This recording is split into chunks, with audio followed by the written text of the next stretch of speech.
So first of all, let me apologize for the clickbait thumbnail. I've actually always loved the Fender Jazz Bass ever since I was a teenager. It has that sound, it has the neck profile with the narrow nut, and it has that iconic look that's been reinforced by decades of watching luminary bass players play it. It's just that I've started doing a series of ergonomic experiments in recent bass builds, and I'm really excited about the results and wanted to share them. The basic idea behind these experiments is to put the neck in a much more upright position, which I think has a lot of advantages, which I'll talk about. This is my latest bass build. It's insanely light, and because of this ultra lightweight neck that I built, it also has superior balance. And finally, because of this tuning assembly that I designed and built, it's very, very short. It'll fit in a Stratocaster case. It's also extremely easy to travel with this bass because the whole project started as a travel bass project. So I've got 3 sections coming up. I'm going to talk about the ergonomics, do a deep dive. Then I'm going to talk about some of the technology behind the bass. And finally, I'll talk about how easy it is to travel with this bass. One of the reasons I'm doing this video is to get feedback. So please reply. You can also find the address of my website in the description. And if you like what I'm doing, please click the like button.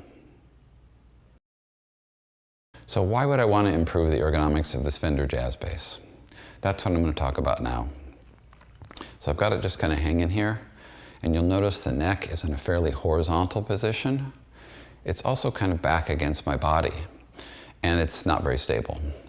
So I think there's a lot we can improve upon here.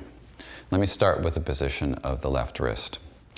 If I put my left wrist out and I turn it all the way this way and all the way that way, and I put it back in the middle position, you'll notice it's really not the position I'm playing in here.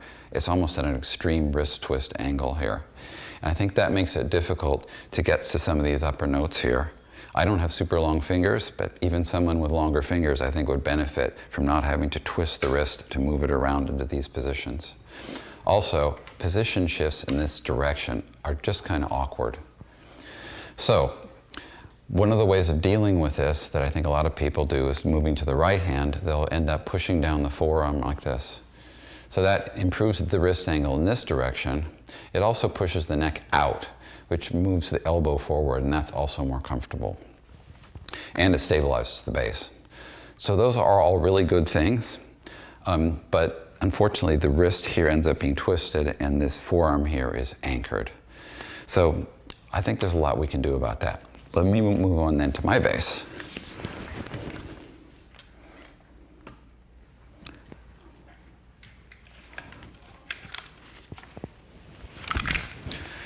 Okay, you'll see that it sits in a more upright position. It's stable. It doesn't twist around like this other one, doesn't move around.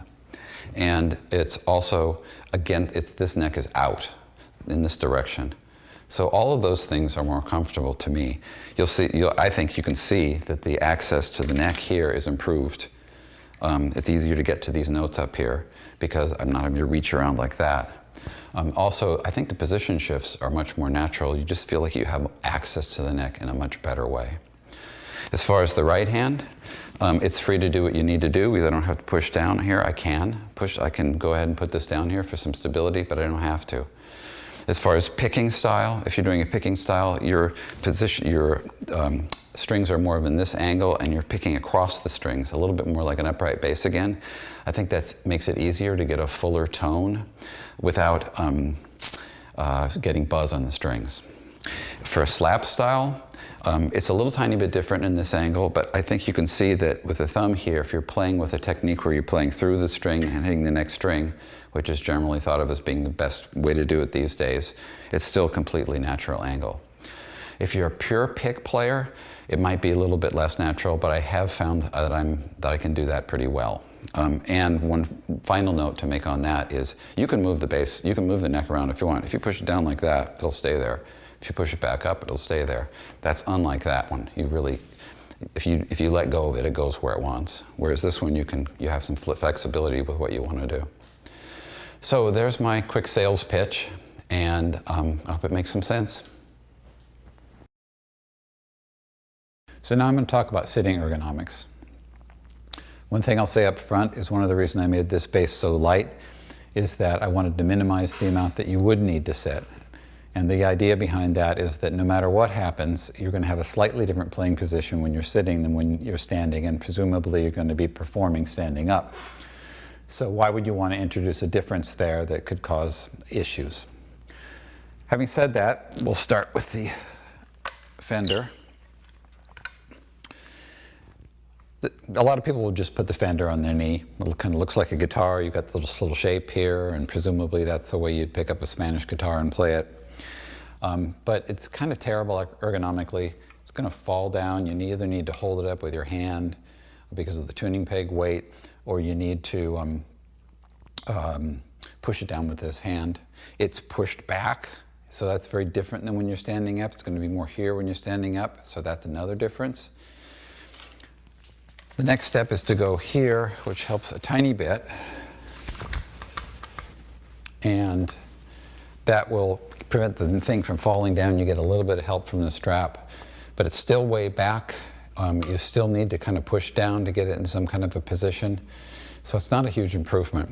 The next step is moving over here, which a lot of people will do, but because there's so much body here, you need to kind of hike it up so that it's not sitting, otherwise your legs are going to have to be like that.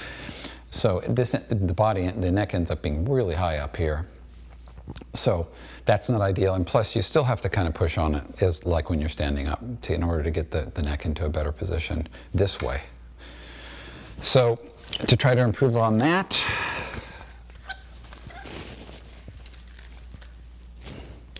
here's my bass. I abandoned the idea of having any kind of a leg cutout thing here because I thought, why would you use it? You'd always play with a strap and you wouldn't play over your knee. And I made the body here as small as I could so that you wouldn't have to spread your legs so far. And then you could put this hand down here to get this thing more vertical. So yes, it has a vertical position, more like that, more like the standing up position. The neck does come back a little bit more. You can't avoid that because of your leg here. But at least it's much more like the standing position than you'd find with this. And so those are big improvements in my mind.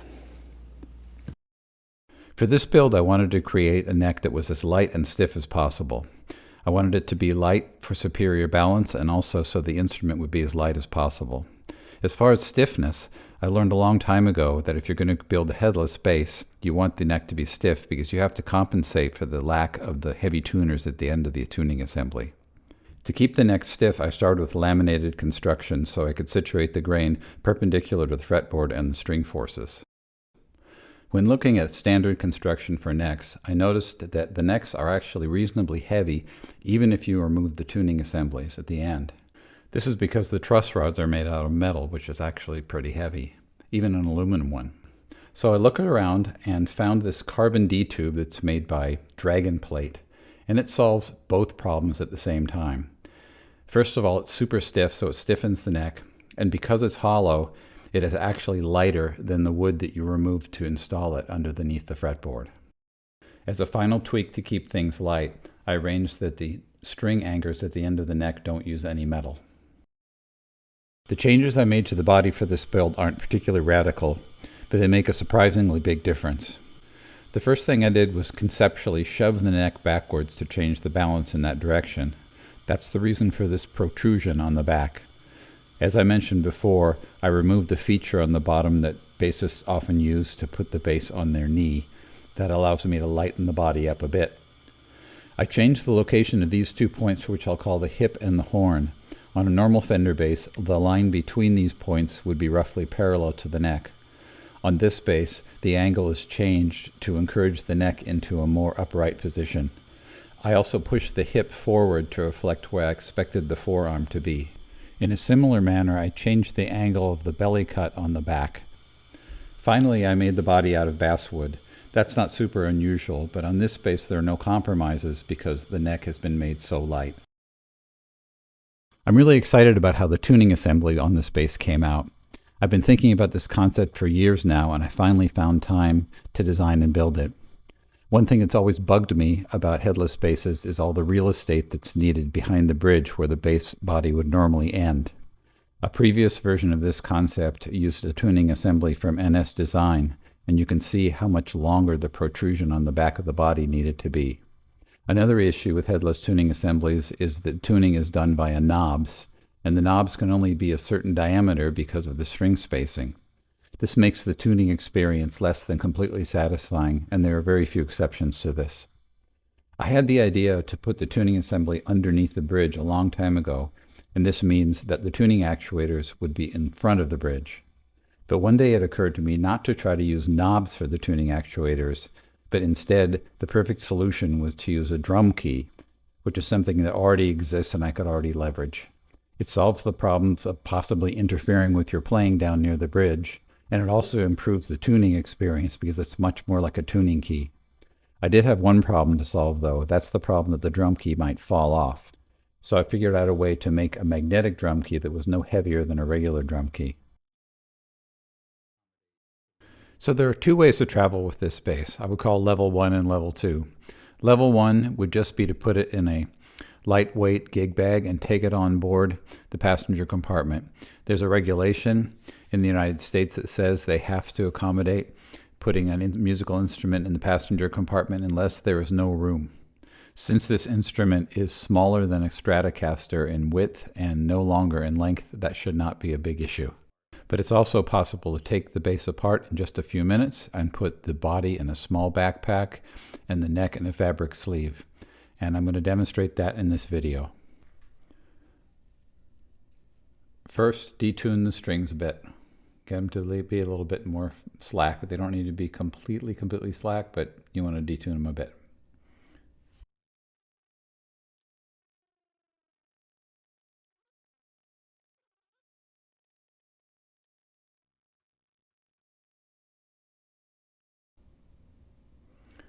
So now that it's loose enough, you turn it over and you're going to loosen the screws that hold on the neck.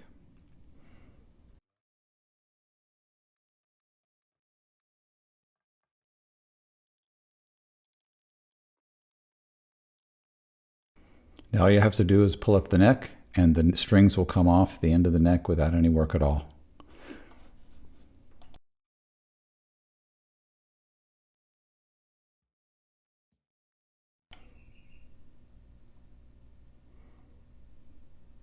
I'm going to grab a backpack and put the body in a backpack.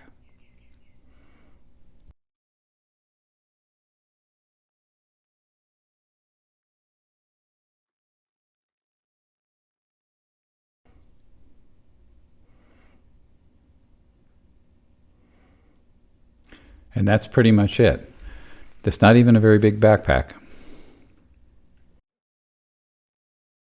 In a minute, I'm going to show putting it back together.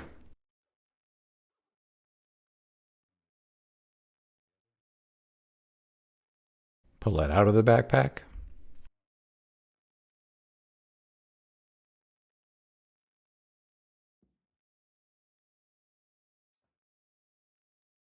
Straighten the strings out.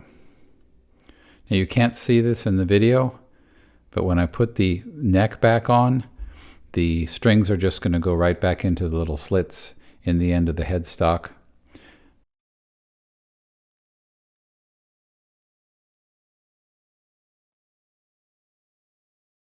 Because there's still a little tension, the neck is actually tilted up a little bit, but that's no big deal.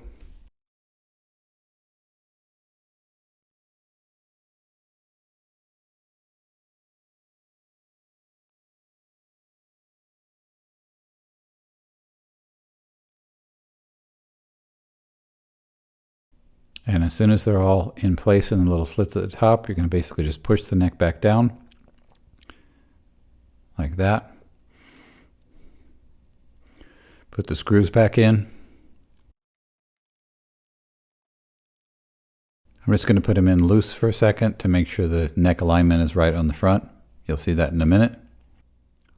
Looks good, looks tight. Final tightening.